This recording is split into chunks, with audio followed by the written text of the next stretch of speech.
I'd like to just mention that that there was an amicus brief filed in the Shu versus Malloy case by law enforcement officers, and there were so many law enforcement officers around the state who wanted to join in that brief, but they feared for reprisal. They feared for their jobs. And of the 3 law enforcement officers who are active now who did sign it, and there were others who were retired, but of the 3, 2 came from Shelton, and I really wanted to commend Mayor Lauretti.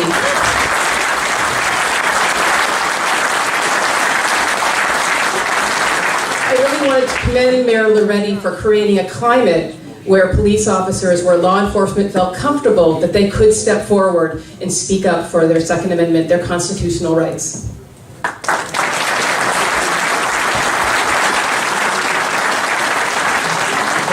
Mark, we have time for a couple questions. If we have any questions from the floor, we're not going to be able to get to all of them. Does anybody have any questions for Mark? Yes, sir, in the back. For Mark, no, I had a question for Mark. Well, then say out. That was easy enough. Robin, yes. When you were in Canterbury at the Lincoln dinner there, you were asked a question about getting rid of the ban on Penron magazines. Was it yes, no, or unsure? You said unsure. I did say unsure.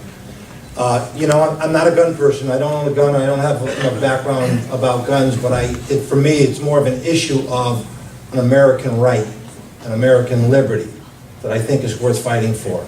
And I see that oftentimes in politics and in the media, we try to blame things to have a scapegoat as to why they don't want to take on the issue face on, straight on, and solve it the way I think this one needs to be solved. And I did mention that I thought it was more important for us to be focusing on our attention on the mental health issue, the video game industry, and Hollywood.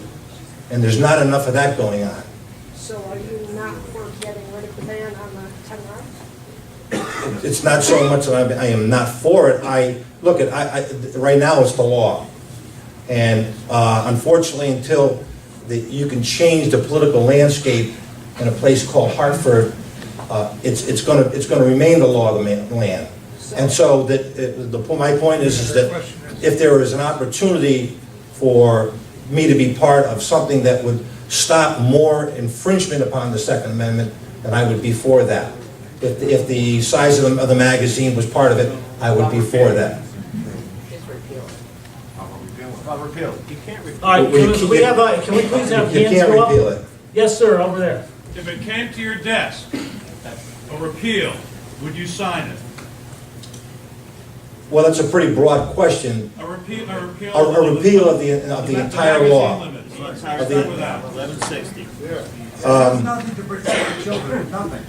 Nothing. Might even make it more hazardous in our schools.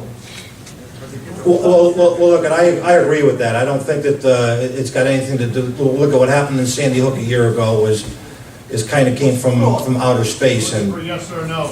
Was fraud. the answer is yes. I probably would. I probably would sign it. Well, All right, please, out of respect to our guest speaker tonight, I would like to remind people what I said last month, and that is that people are running for office, and a little bit of smarts needs to go into what they're saying, because the media will use anything they can to disparage candidates.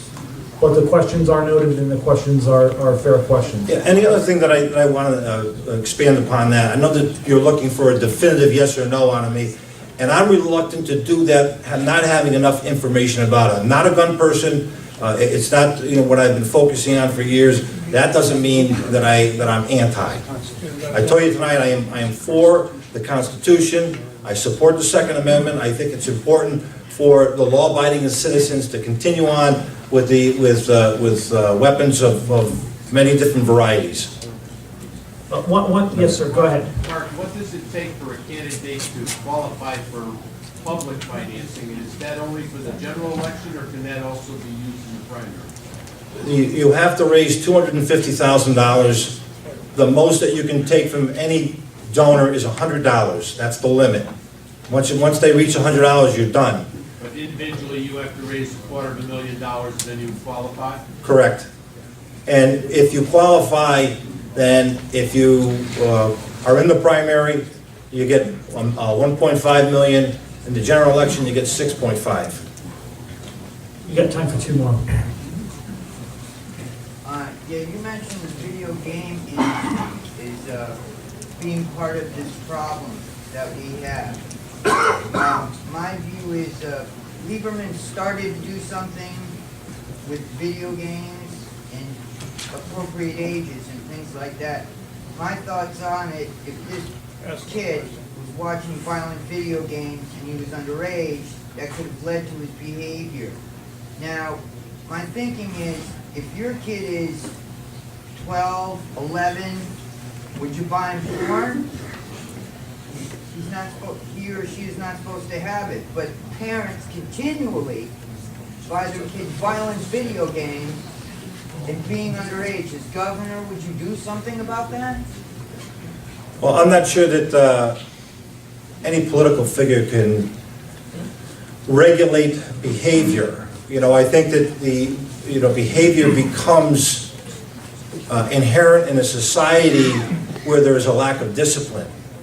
And at least when I grew up, that was handled in the home. And it was handled with your relatives and in the schools.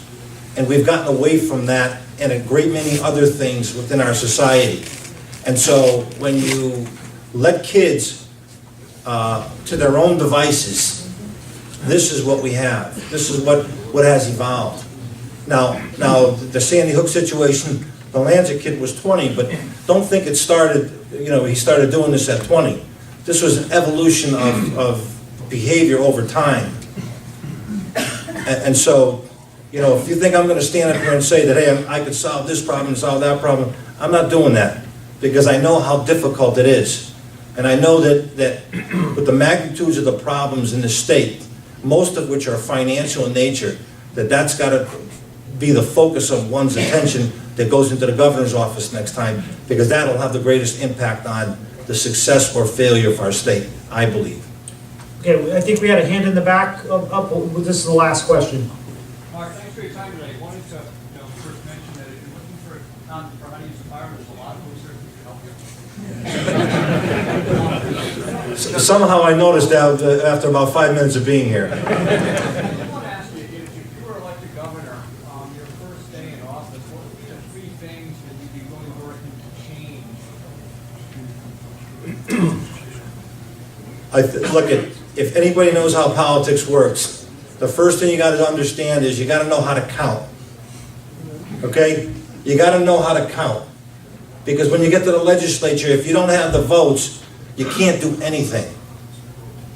And so I learned that very quickly. So I would focus on building relationships with people, to know that there was support for the things that we're trying to accomplish, to stop the erosion of the Second Amendment in the Constitution, to get government out of the classroom, things like that, to stop our wasteful spending. You can't. I'd be remiss if I said that there were 3 things that I would do. There are many things that you have to do. We've gone so far awry, most of which are financial in nature. You have to do multiple things. And the biggest thing that you have to do is you have to establish a relationship with the people who vote. Now, there was a cry here to get rid of Don Williams. I would heed that. This guy is so far in one direction that he won't change either. And neither will his partners in the legislature. So that's the single biggest thing that we can all do. And forget about whether you're Republicans or conservatives or independents.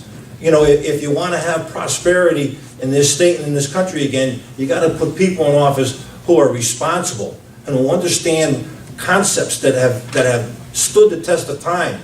This liberal agenda just doesn't work. They just keep on sugarcoating it with more programs and racking up debt and throwing more money at it. That doesn't work. And so I think that it's important to try to create the mindset of what your agenda is going to be and how you're going to approach the agenda. And I say this from a very realistic standpoint and not a one-issues person, because I think that the next person that goes into the governor's office has to look at many issues. That's it? Thank you.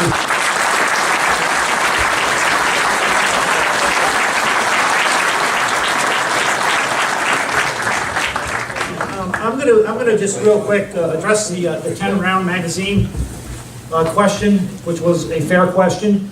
There was a gentleman in the back that asked Mark if he was interested in learning how to shoot, and somebody that is willing to teach him about the 10 rounds versus the 20 rounds or the 30 rounds. Mark, you leaving? I'm around.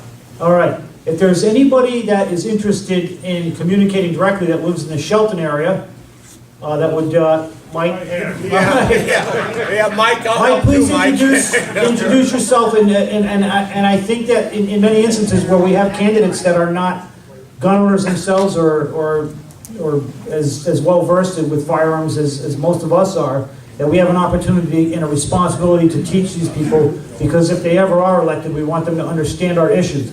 On that note, I thank you very much, Mark, and you too, Mike. Can I have 2 seconds? Well, real quick, I okay? live in Shelton. This has been my mayor. I voted for him every time. He does what's right for the town. Whether he may feel or not, he's got a great team behind him, and there are hunters in his group. There are people that do own guns. He may not personally, but he's not. He doesn't do anything that's not good for the people. He does everything for the town. Great. If I Thank may, you. for 1 Yes. second. Also, Mayor Lauretti mentioned that he used to own a restaurant. Well, for 15 years, I worked in a factory in Shelton, and his company came in, his business came in and actually catered our lunches.